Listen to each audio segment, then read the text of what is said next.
Hello everyone, एक बार फिर स्वागत है आप सभी का अपने यूट्यूब चैनल पर। तो फ्रेंड्स, आज की इस वीडियो में हम डिस्कस करेंगे हिस्ट्री के कुछ इंपॉर्टेंट क्वेश्चंस जो मेनली प्रीवियस एचपीएसएससी हमीरपुर के एग्ज़ाम में ये क्वेश्चंस पूछे गए थे। तो फ्रेंड्स, इन क्वेश्चंस के मैं आपको जितने भी आंसर बताऊंगा वो फाइनल आंसर की के अकॉर्डिंग ही बताऊंगा जो हमीरपुर बोर्ड ने जारी की थी। तो फ्रेंड्स, आपने क्या करना है, इन क्वेश्चंस के शॉर्ट फॉर्म में नोट्स ज़रूर बना लेने हैं क्योंकि रिविज़न के टाइम ये क्वेश्चंस आपको काफ़ी हेल्पफुल साबित होंगे। तो फ्रेंड्स, ये क्वेश्चंस आपको आगामी HPSSC, JBT commission, SI conductor, GOIT post code 965, panchayat auditor और वेरियस एग्जाम जो हमीरपुर बोर्ड द्वारा आने वाले टाइम में कंडक्ट किए जाने हैं उन सभी एग्जाम में ये क्वेश्चंस आपको काफ़ी हेल्पफुल साबित होंगे। तो फ्रेंड्स, अगर आप एचपी टेट की तैयारी भी कर रहे हो तो इसके लिए भी मैंने एक अलग से प्लेलिस्ट बनाई है जिसका जो लिंक है मैंने डिस्क्रिप्शन बॉक्स में दे दिया है। आप वहां पर जाकर वीडियोस देख सकते हो। वहां पर आपको एचपी टेट के रिगार्डिंग 150 प्लस वीडियोस आपको देखने को मिलेंगी। तो फ्रेंड्स, वीडियो को शुरू करते हैं। क्वेश्चन नंबर 80 में बोला गया कि which statement is on the Harappa civilisation is correct. तो हड़प्पा सभ्यता पर कौन सा कथन जो है वो सत्य है। काफ़ी इंपॉर्टेंट क्वेश्चन है। क्वेश्चन नंबर 80 का जो राइट आंसर होगा वो आपका ऑप्शन नंबर डी है, पशुपति उनके द्वारा पूजनीय थे। जो हड़प्पा सभ्यता के लोग जो थे वो पशुपति की पूजा करते थे। तो ऑप्शन नंबर डी इस क्वेश्चन का राइट आंसर हो जाएगा। Pashupati was venerated by them. Option number D इस क्वेश्चन का राइट आंसर है। तो फ्रेंड्स, इन क्वेश्चंस को हम थोड़ा डिटेल में भी डिस्कस कर लेंगे ताकि वहाँ से क्वेश्चन डिराइव भी होते हैं और वो एग्ज़ाम में पूछे भी जाते हैं। तो आपको पता होगा हड़प्पा हड़प्पा की जो खोज थी, आपको पता होगा हड़प्पा की जो खोज थी वो वर्ष 1921 में हड़प्पा की जो खोज थी वो दयाराम साहनी ने की थी। ये भी आपने याद रखना है। हड़प्पा स्थल की जो खोज थी वो 1921 में दयाराम साहनी ने की थी। अभी आपको पता होगा ये प्रेजेंट में कहाँ पर है। तो हड़प्पा स्थल जो है वो प्रेजेंट में पाकिस्तान के मोंटगोमरी ज़िले में रावी नदी के किनारे स्थित है। हड़प्पा संस्कृति के जो सबसे अधिक स्थल हैं वो गुजरात में आज़ादी के बाद खोजे गए हैं। ये भी आपने याद रखना है कि हड़प्पा क्वेश्चन ये पूछा जाता है कि हड़प्पा की खोज किसने की थी। तो 1921 में दयाराम साहनी ने की थी। और हड़प्पा प्रेजेंट में कहाँ पर है, ये पाकिस्तान के मोंटगोमरी ज़िले में रावी नदी के किनारे स्थित है। हड़प्पा संस्कृति के जो सबसे अधिक स्थल हैं वो गुजरात में आज़ादी के बाद खोजे गए हैं। तो इस क्वेश्चन का जो राइट आंसर हो जाएगा वो आपका ऑप्शन नंबर डी है, पशुपति। सिंधु घाटी सभ्यता के लोग थे वो पूजा करते थे पशुपति की। ऑप्शन नंबर डी जो है इस क्वेश्चन का राइट आंसर है। और हड़प्पा सभ्यता के लोग किस धातु का प्रयोग करते थे, ये क्वेश्चन भी पूछा जाता है। तो आपको पता होगा हड़प्पा सभ्यता के जो लोग थे वो तांबा धातु का प्रयोग करते थे। ये भी आपने नोट डाउन कर लेना है। हड़प्पा सभ्यता के जो लोग थे वो तांबा धातु का उपयोग करते थे। अब बात करते हैं हड़प्पा सभ्यता के जो लोग थे वो किसकी पूजा नहीं करते थे। तो इंद्र और सोम की पूजा नहीं करते थे, बाकी पीपल की पूजा करते थे, लिंग की, बैल की भी पूजा करते थे और पशुपति की तो करते ही थे। ये भी आपने याद रखना है। तो ऑप्शन नंबर डी इस क्वेश्चन का राइट आंसर है। और हड़प्पा संस्कृति किस युग की है, ये भी पूछ सकते हैं। तो कांस्य युग की है, ये आपने नोट डाउन कर लेना है। ब्रॉन्ज एज की है हड़प्पा संस्कृति जो है वो कांस्य युग की है। तो ऑप्शन नंबर डी इस क्वेश्चन का राइट आंसर है। नेक्स्ट क्वेश्चन पे चलते हैं। क्वेश्चन नंबर 81 में बोला गया कि भारत की जाति व्यवस्था डैश के लिए बनाई गई थी। तो the caste system of India was created for. तो भारत की जाति व्यवस्था जो थी वो किसके लिए बनाई गई थी। काफ़ी इंपॉर्टेंट क्वेश्चन है। क्वेश्चन नंबर 81 का जो राइट आंसर है वो आपका ऑप्शन नंबर ए है, श्रम का व्यावसायिक विभाजन जो है, ऑक्यूपेशनल डिवीजन ऑफ लेबर जो है इस क्वेश्चन का राइट आंसर है। श्रम का व्यावसायिक विभाजन के लिए भारत की जाति व्यवस्था जो थी वो बनाई गई थी। तो ऑप्शन नंबर ए इस क्वेश्चन का राइट आंसर है। क्वेश्चन नंबर 82 पे चलते हैं। संथारा जो है वो किस समुदाय का धार्मिक अनुष्ठान है। Santhara is a religious ritual of which community. तो संथारा जो है आपको पता है किस समुदाय का ये धार्मिक अनुष्ठान है। काफ़ी इंपॉर्टेंट क्वेश्चन है। क्वेश्चन नंबर 82 का जो राइट आंसर है वो आपका ऑप्शन नंबर सी है, जैन जो है इस क्वेश्चन का राइट आंसर है। संथारा जो है वो जैन समुदाय का धार्मिक अनुष्ठान है। अब डिटेल में थोड़ा डिस्कस करते हैं जैन धर्म के बारे में। तो जैन धर्म आपको पता होगा इसके जो संस्थापक थे वो ऋषभदेव थे। जैन धर्म में कुल 24 तीर्थकर हुए थे। पहले जो तीर्थकर थे वो ऋषभदेव थे और महावीर स्वामी जो थे वो 24वें तीर्थकर थे। उनके पिता का नाम सिद्धार्थ था, माता का नाम त्रिशला था, पत्नी यशोदा, और 30 वर्ष की आयु में उन्होंने गृह त्याग किया था। ज्ञान की प्राप्ति उन्हें कैवल्या जंबी ग्राम में हुई थी। मृत्यु उनकी पावापुरी 468 बीसी में हुई थी। और जैन धर्म ग्रंथों की जो भाषा थी वो प्राकृत की। ये भी आपने याद रखना है। जैन धर्म के 2 पंथ थे, कौन कौन से। श्वेतांबर हो गया यानी कि श्वेत वस्त्र धारण, और दिगंबर जो होता है वो वस्त्र रहित होता है। महावीर का जो जन्म था वो 540 ईसा पूर्व में कुंडग्राम वैशाली में हुआ था। इनके पिता सिद्धार्थ जो थे वो ज्ञात्रिक कुल के सरदार थे और माता त्रिशला लिच्छवी राजा चेटक की बहन थी। ये भी आपने याद रखना है। जैन की जो महासंक्तियाँ हुई थी, 2 महासंक्तियाँ हुई थी। प्रथम जैन संक्ति जो थी वो 322 से 298 पूर्व ईस्वी पूर्व हुई थी, पाटलिपुत्र स्थल में हुई थी। संगति के जो अध्यक्ष थे वो स्थूलभद्र थे। और दूसरी जो जैन संक्ति थी वो 512 ईस्वी में हुई थी, बल्लवी स्थल में हुई थी। देवरिधि जो थे वो संगति के अध्यक्ष थे। जैन धर्म के त्रिरत्न, त्रिरत्न से क्वेश्चन पूछा था कि त्रिरत्न संबंधित है, तो ये आपने याद रखना है। त्रिरत्न जो है वो जैन धर्म से संबंधित है। किससे? जैन धर्म से संबंधित है। त्रिरत्न कौन कौन से हैं? सम्यक दर्शन हो गया, सम्यक ज्ञान हो गया और सम्यक आचरण जो है ये जैन धर्म के त्रिरत्न है। तो ऑप्शन नंबर सी इस क्वेश्चन का राइट आंसर है। संथारा जो है वो किस समुदाय का धार्मिक अनुष्ठान है? ये जैन समुदाय का अनुष्ठान है। तो ऑप्शन नंबर सी इस क्वेश्चन का राइट आंसर है। अगले प्रश्न पे चलते हैं। किस सम्राट ने संस्कृत भाषा में नागानंद नाटक लिखा था? Which emperor wrote the play Nagananda in Sanskrit language? काफ़ी इंपॉर्टेंट क्वेश्चन है। क्वेश्चन नंबर 83 का जो राइट आंसर है वो आपका ऑप्शन नंबर सी है। हर्षवर्धन जो है इस क्वेश्चन का राइट आंसर है। हर्षवर्धन ने नागानंद जो नाटक था वो संस्कृत में लिखा था। ऑप्शन नंबर सी इस क्वेश्चन का राइट आंसर है। अब आपको पता होगा हर्षवर्धन ने और कौन कौन से नाटक लिखे थे। नागानंद हो गया, रत्नावली हो गया, प्रियदर्शिका होगा। प्रियदर्शिका जो है ये हर्ष के नाटक थे। तो नागानंद जो था वो संस्कृत भाषा में किसने लिखा था? हर्षवर्धन ने लिखा था। हर्षवर्धन कौन था ये भी आपको पता होगा, पुष्यभूति वंश का संस्थापक था। कौन था? पुष्यभूति वंश का ये संस्थापक था। इसने राजधानी जो थी वो थानेश्वर थी, जिसे हर्षवर्धन ने कन्नौज को स्थानांतरित किया था। हर्ष के दरबारी बाणभट्ट ने हर्षचरित और कादंबरी की रचना की। ये आपने याद रखना है। चीनी यात्री हेनसांग ने हर्ष के शासनकाल में भारत की यात्रा की थी। ये भी आपको एग्जाम में पूछ सकते हैं। तो ऑप्शन नंबर सी इस क्वेश्चन का राइट आंसर है। हेनसांग भारत में कितने वर्षों तक रहा था? ये आपको पता होगा 15 वर्षों तक ये भारत में रहा था। चीनी यात्री हेनसांग किस वर्ष भारत आया था? तो 629 BC में आया था। कब आया था? 629 BC में। अगले प्रश्न पे चलते हैं। क्वेश्चन नंबर 84 में बोला गया है कि किस लेखक ने अकबर के दीन इलाही को बुद्धिमानी का नहीं, उसकी मूर्खता का स्मारक कहा था? Which writer has called Akbar Din Ilahi as a monument of the his folly not of wisdom? तो किस लेखक ने अकबर के दीन इलाही को बुद्धिमानी का नहीं, उसकी मूर्खता का स्मारक कहा था? क्वेश्चन नंबर 84 का जो राइट आंसर है वो आपका ऑप्शन नंबर बी है। विंसेंट स्मिथ जो है इस क्वेश्चन का राइट आंसर है। विंसेंट स्मिथ जो है इस क्वेश्चन का राइट आंसर होगा। आपको पता है कि अकबर ने 1582 में, कब बनाए? 1582 में, 1582 में अकबर ने सभी धर्मों के उत्तम सिद्धांतों को लेकर तौहीद ए इलाही, जिसे या दीन इलाही नाम दीन इलाही भी कहते हैं, उस नए धर्म की स्थापना की थी। कब की थी? 1582 में। तो 1582 में दीन इलाही की उसने अकबर ने स्थापना की थी। लेकिन विंसेंट स्मिथ ने अकबर के दीन इलाही को बुद्धिमानी का नहीं, उसकी मूर्खता का स्मारक कहा था। ऑप्शन नंबर बी इस क्वेश्चन का राइट आंसर है। क्वेश्चन नंबर 85 पे चलते हैं। जहांगीर का मकबरा कहाँ बना था? The tomb of Jahangir was built at.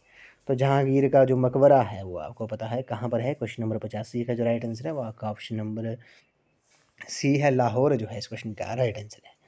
Jahangir का जो मकबरा है वो लाहौर में है, पर पाकिस्तान में है, ये आपको पता होगा। अब जहांगीर के बारे में थोड़ा डिटेल में डिस्कस कर लेते हैं। जहांगीर के बचपन का जो नाम था वो सलीम था। उसने नूरुद्दीन की उपाधि धारण की थी। जहांगीर ने सिखों के 5वें गुरु अर्जुन देव को शहजादे खुसरो की सहायता करने के कारण फांसी लगवा दी थी। जहांगीर का विवाह जो हुआ था वो 1611 में शेर अफगान की विधवा मेहरुनिसा में से हुआ था, जो बाद में नूरजहां के नाम से प्रसिद्ध हुई थी। जहांगीर के शासनकाल में मुगल चित्रकला जो थी वो चरमोत्कर्ष पर थी। उसने राज्य की जनता को न्याय दिलाने हेतु न्याय की प्रतीक सोने की जंजीर को अपने महल के बाहर लगवाया था। ये क्वेश्चन काफ़ी इंपॉर्टेंट है। सोने की जंजीर जो थी, न्याय की प्रतीक जो थी, वो जहांगीर ने अपने महल के बाहर लगवाई थी। जहांगीर ने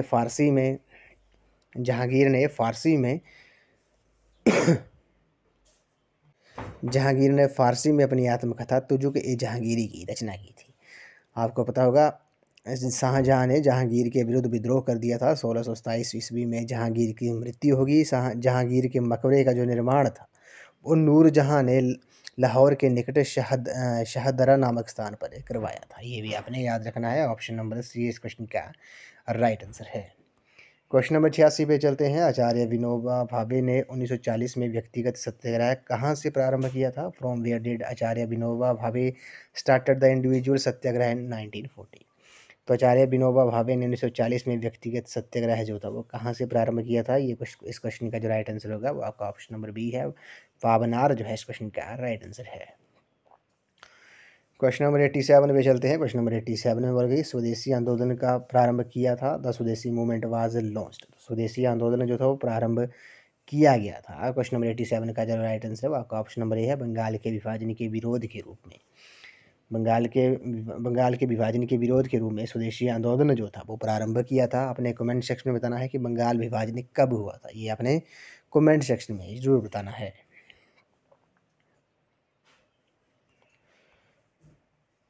क्वेश्चन नंबर 88 पे चलते हैं। क्वेश्चन नंबर 88 जो है काफ़ी इंपॉर्टेंट क्वेश्चन है।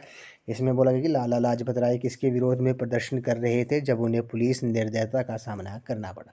तो what was Lala Lajpat Rai demonstrating against when he come to the police brutality? तो इस क्वेश्चन का जो राइट आंसर है क्वेश्चन नंबर 88 का जो करेक्ट आंसर होगा वो आपका ऑप्शन नंबर सी है, साइमन कमीशन जो है इस क्वेश्चन का राइट आंसर है। आपको पता होगा ब्रिटिश सरकार ने सर जॉन साइमन के नेतृत्व में 7 सदस्यों वाले आयोग की स्थापना की, जिसमें सभी सदस्य जो थे वो ब्रिटेन के थे। इस आयोग में किसी भी भारतीय को शामिल नहीं किया गया था, जिसके कारण भारत में इस कमीशन का तीव्र विरोध हुआ था। लाहौर में लाठी की गहरी चोट के कारण लाला लाजपत राय की अक्टूबर 1928 में मृत्यु हो गई थी, ये आपने याद रखना है। आपको पता होगा साइमन कमीशन के विरोध में लाला लाजपत राय पर लाठी चार्ज करने वाले पुलिस अधिकारी सैंडर्स की लाहौर में 17 दिसंबर 1928 को भगत सिंह, राजगुरु तथा चंद्रशेखर आज़ाद ने उसकी हत्या कर दी थी, ये भी आपने याद रखना है। क्वेश्चन नंबर 89 पे चलते हैं। ब्रिटिश क्राउन ने किस वर्ष ईस्ट इंडिया कंपनी से भारत की संप्रभुता प्राप्त की? British crown assumed sovereignty over India from the east India company in which year? तो क्वेश्चन नंबर 89 का जो राइट आंसर है वो आपका ऑप्शन नंबर ए है। 1858 में ब्रिटिश क्राउन ने ईस्ट इंडिया कंपनी से भारत की संप्रभुता जो थी वो प्राप्त की थी। ऑप्शन नंबर ए इस क्वेश्चन का राइट आंसर है। नेक्स्ट क्वेश्चन में चलते हैं। ऋग्वैदिक धर्म की जो मुख्य विशेषता थी वो क्या थी? Which was the chief feature of Rigvedic religion? तो ऋग्वैदिक धर्म की जो मुख्य विशेषता थी वो क्या थी? क्वेश्चन नंबर 130 का जो राइट आंसर है वो आपका ऑप्शन नंबर ए है, यज्ञों का अनुष्ठान जो है इस क्वेश्चन का राइट आंसर है। अब ऋग्वेद के बारे में कुछ डिटेल में डिस्कस कर लेते हैं। ऋग्वेद आपको पता होगा वेद जो है वो 4 प्रकार के हैं। वेद का अर्थ क्या होता है? वेद का अर्थ ज्ञान होता है। कौन से? ऋग्वेद, यजुर्वेद, सामवेद और अथर्ववेद। अब ऋग्वेद के बारे में थोड़ा हम डिस्कस कर लेते हैं। ऋग्वेद में 10 मंडल हैं, 1028 श्लोक हैं और 10,600 मंत्र हैं। 10वें मंडल में पुरुष सूक्त का जिक्र आता है, जिसमें 4 वर्णों ब्राह्मण, क्षत्रिय, वैश्य और शूद्र का उल्लेख है। ये सबसे पुराना वेद है। ऋग्वेद जो है वो सबसे पुराना वेद है। गायत्री मंत्र का जो उल्लेख है वो ऋग्वेद में ही है। ये मंत्र सूर्य पुत्री सावित्री की स्तुति में है, ये आपको पता होना चाहिए। ऋग्वैदिक काल जो है, ऋग्वेद की अनेक बातें जो है वो अवेस्ता में मिलती हैं, जो ईरानी भाषा का प्राचीनतम ग्रंथ है। गाय को अगन्य यानी कि ना मारने योग्य माना जाता था ऋग्वैदिक काल में।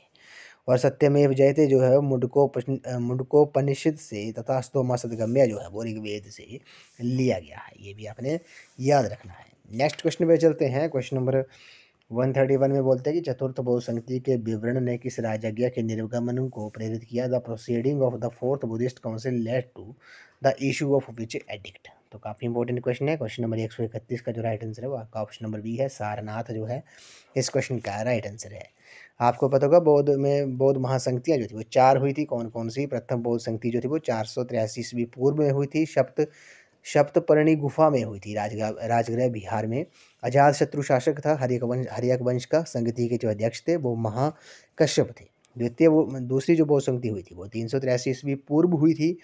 कहाँ हुई थी? चूलभग में हुई थी, वैशाली बिहार में हुई थी। कालाशोक शासक था शिशु नाग वंश का।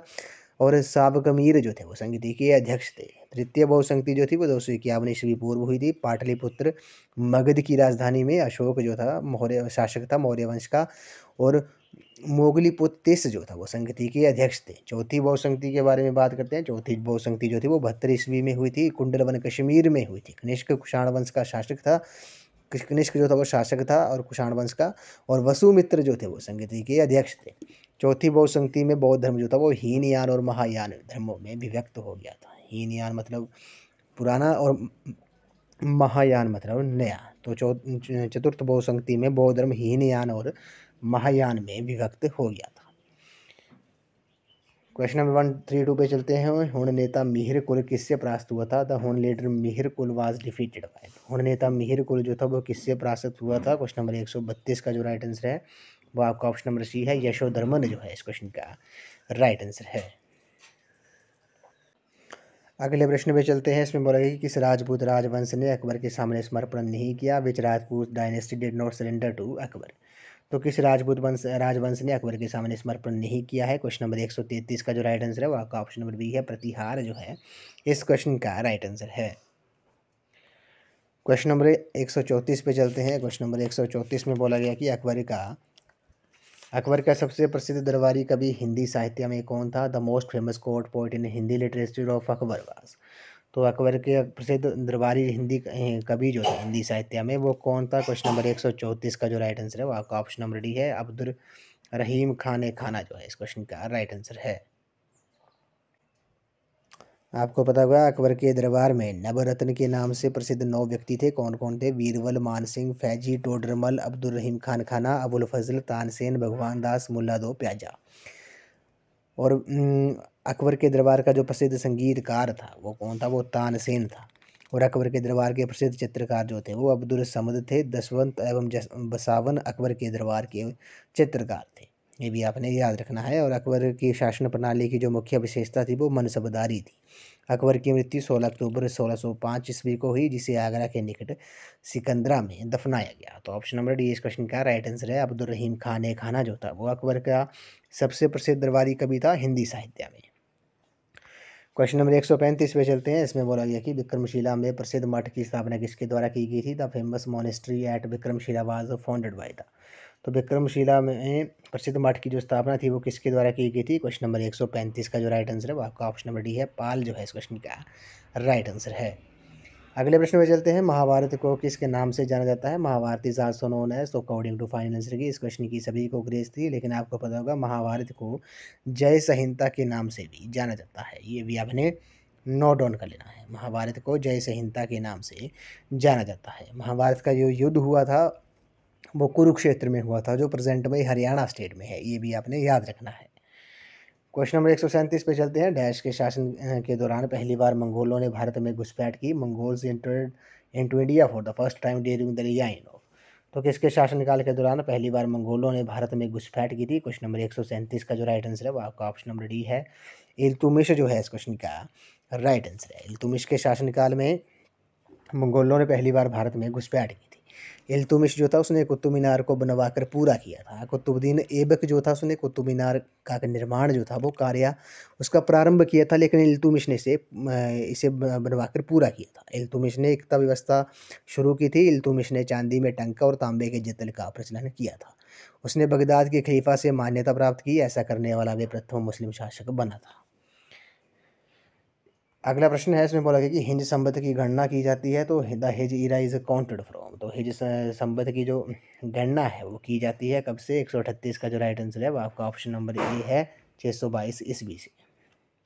अगला प्रश्न है, भारत में सर्वप्रथम स्वर्ण सिक्के जारी करने वाले कौन थे? Who were the first to issue gold coins in India. तो भारत में सर्वप्रथम स्वर्ण सिक्के जारी करने वाले कौन थे? क्वेश्चन नंबर 139 का जो राइट आंसर है वो आपका ऑप्शन नंबर बी है, कुषाण जो है इस क्वेश्चन का राइट आंसर है। अगला प्रश्न है, दिल्ली सल्तनत का अंत वस्तुतः किसके आक्रमण के कारण हुआ? The Delhi Sultanate virtually ended due to the invasion of. तो दिल्ली सल्तनत का जो अंत है वो वस्तुतः किसके आक्रमण के कारण हुआ था? क्वेश्चन नंबर 140 का जो राइट आंसर है वो आपका ऑप्शन नंबर डी है, तैमूर जो है इस क्वेश्चन का राइट आंसर है। तैमूर के आक्रमण के कारण दिल्ली सल्तनत का जो अंत था वो वस्तुतः हुआ था। अगला प्रश्न है, भारत में ईस्ट इंडिया कंपनी के प्रशासन के संदर्भ में प्रथम प्रमुख ब्रिटिश पार्लियामेंट्री एक्ट था। The first main British parliamentary act regarding east India company administration in India was. तो भारत में ईस्ट इंडिया कंपनी के प्रशासन के संदर्भ में प्रमुख ब्रिटिश पार्लियामेंट्री एक्ट कौन था? क्वेश्चन नंबर 141 का जो राइट आंसर है वो आपका ऑप्शन नंबर बी है, रेगुलेटिंग एक्ट जो है इस क्वेश्चन का राइट आंसर है। इस वीडियो को लास्ट क्वेश्चन है, कौन सा 1857 में ब्रिटिश सरकार द्वारा नहीं पकड़ा जा सका था? Who could not be captured by the British in 1857? तो 1857 में ब्रिटिश के द्वारा पकड़ा नहीं जा सका था। क्वेश्चन नंबर 142 का जो राइट आंसर है ऑप्शन नंबर सी और डी जो है अकॉर्डिंग टू फाइनल आंसर की नाना साहेब और तांत्या टोपे जो है वो नहीं पकड़े गए थे 1857 में ब्रिटिश द्वारा। तो अकॉर्डिंग टू फाइनल आंसर की नाना साहेब और तांत्या टोपे जो है इस क्वेश्चन का राइट आंसर है। तो फ्रेंड्स आज की इस वीडियो में बस इतना ही। आज हमने हिस्ट्री के कुछ इंपॉर्टेंट क्वेश्चन डिस्कस किए जो प्रीवियस HPSSC हमीरपुर के एग्ज़ाम में ये क्वेश्चंस पूछे गए थे। तो फ्रेंड्स इन क्वेश्चंस के मैंने आपको जितने भी आंसर बताए वो फाइनल आंसर की के अकॉर्डिंग ही बताए हैं जो हमीरपुर बोर्ड ने जारी की थी। तो फ्रेंड्स आपने इन क्वेश्चंस के शॉर्ट फॉर्म में नोट्स जरूर बना लेने हैं क्योंकि रिवीजन के टाइम ये क्वेश्चंस आपको काफ़ी हेल्पफुल साबित होंगे। तो फ्रेंड्स आज की इस वीडियो में बस इतना ही। आई होप आपको वीडियो पसंद आई होगी, तो वीडियो को लाइक शेयर एंड सब्सक्राइब जरूर कर दें। तो थैंक यू फ्रेंड्स।